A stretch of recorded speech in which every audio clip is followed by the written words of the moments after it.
Okay, we're here. Hi guys, it's Mighty Mr. Mustache, the mightiest mustache in the universe, and today we're going to do something a little different. I picked up and I've been playing Ghost Recon Wildlands, and you'll see some videos, a review, and some gameplay videos up on my channel around the same time as you see this video. But I noticed a problem almost immediately, and that was with the vehicles. Most of them, especially the SUV and truck types, just weren't going very fast, and I mean painfully slow. At first I thought it was just part of the game. Some vehicles were fast, some vehicles were slow. That was the way it went. But then when I was playing co-op, I noticed that if my friend and I each jumped on a motorcycle, well, he took off like a bat out of hell while I putted along behind. I did a little research, and it's twofold. The problem, anyway, is twofold. The first is that the hit detection, or the detection in the throttle, which would be this fellow here, your R2, is set by the developers to only register full speed when you get to the very bottom of the trigger pull. All the way to the bottom. And the second problem is that if your controller is not brand new, there's a wear that happens in there that prevents it from registering all the way to the bottom. And I'm going to show you how to jury-rig a fix for that. That's worked for me and hasn't interfered with any of my other games. The first thing you're going to want to do is remove the 4 small screws here. You'll need a Phillips head screwdriver about that big. Okay, that's like a watchmaker's or a fine tool set. You can pick them up at a hardware store for a couple of bucks. They're not expensive. Make sure you put the screws somewhere where you can find them. They're very small and very easy to lose. Then you're going to want something pointy. In the kit I found a little punch-all here, and you're going to just want to slide it in to the crease in the sides of the controller here. You'll want to do this carefully because you don't want to break the plastic. Let's get this back into frame. Here we go. See, so I lift this up a little bit, all the way around, just like that, and you'll see it'll pop open.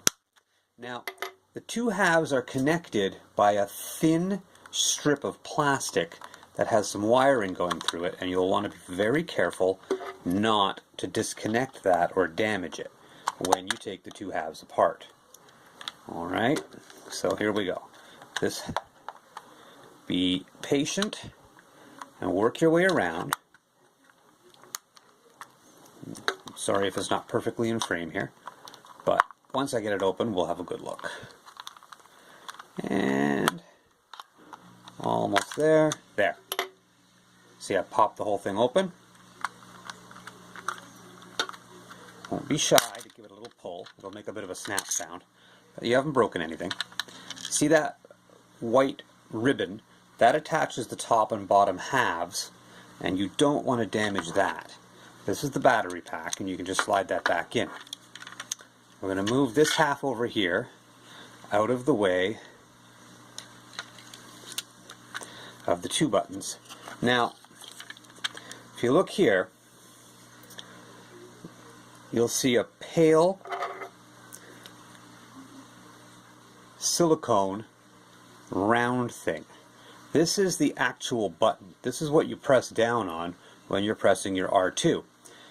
And on the other side, inside of the actual button, and it's very difficult to see because the light isn't very good, but there's a fine little plastic bar that protrudes from the inside of the button, and that presses across your little, let's see if I can get a better angle on that, and that's what presses across this, sort of like that.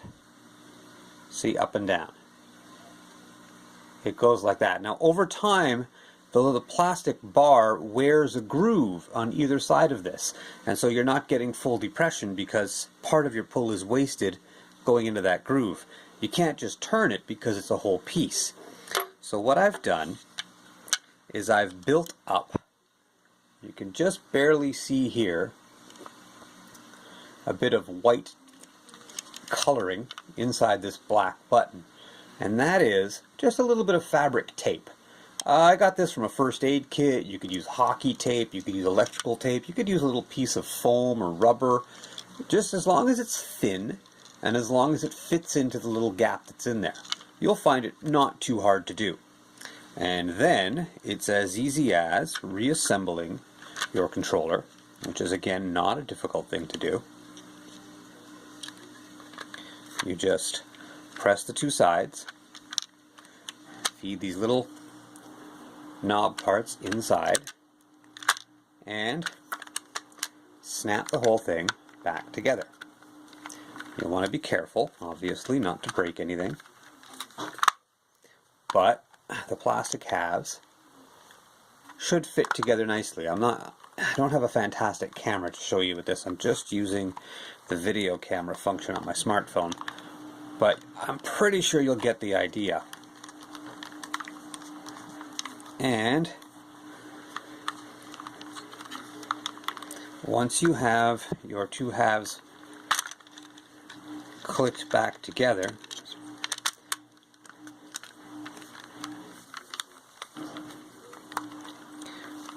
just get that right in there.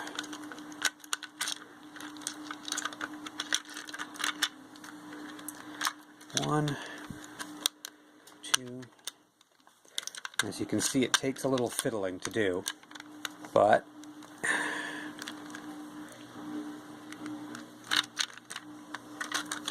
it's not impossible. The easiest way, I think, is to do it upside down and lay the battery pack in. Then you fit these in here.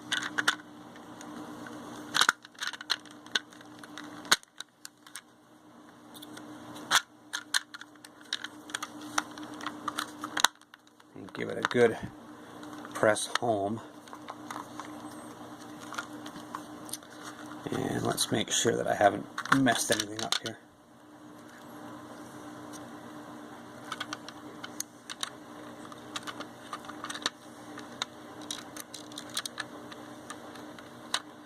Just like that.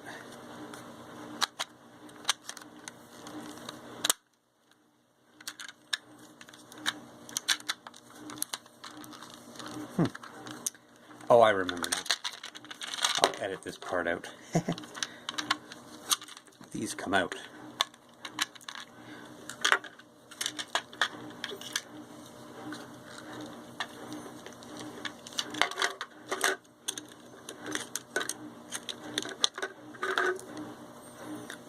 These fellows here reconnect to this.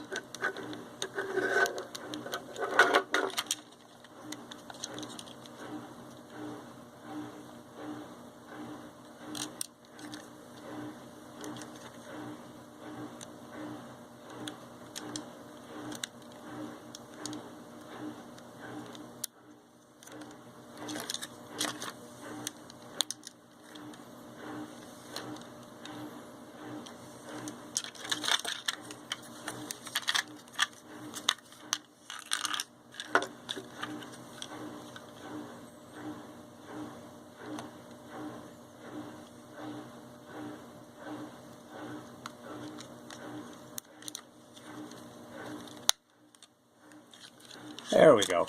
I've got these two snapped in. Then the housing fits over that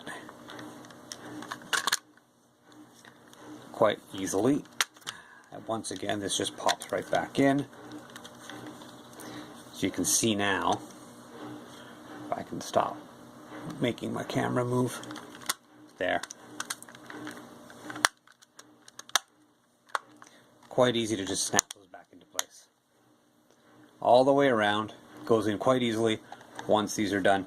What you will notice, now you'll just put your screws back in. It's not too difficult. What you will notice, having patted it, is that the trigger, the R2 or L2, whichever one you decide to do, for Wildlands is the R2, that's the problem. What you will notice is that there's a spongy feeling to it, but it hasn't interfered with any of the other games I play. I play Destiny, The Division, Warframe, Vermintide, Overwatch, Paragon, Smite, you name it, pretty much I've given it a try. And since I've had to do this little fix, I've had a chance to play these games and see no issues at all. Except, as I said, for a slight spongy feeling in the trigger, although it doesn't come back up any slower or anything like that. And it has certainly fixed the vehicle speed problem. Now I get full speed from all the vehicles I drive in Ghost Recon Wildlands, and that seems to have fixed the problem. I don't know how long this fix will last, but knowing that I can just replace that worn out bit with a little bit of tape or silicone or foam means that unless anything else goes wrong with the controller, I shouldn't have any trouble with it in the foreseeable future. Anyway, I thought I would share that. Take it for what it's worth, and if you're having that kind of trouble, this might solve the problem for you. Thanks for watching, and I'll see you next time.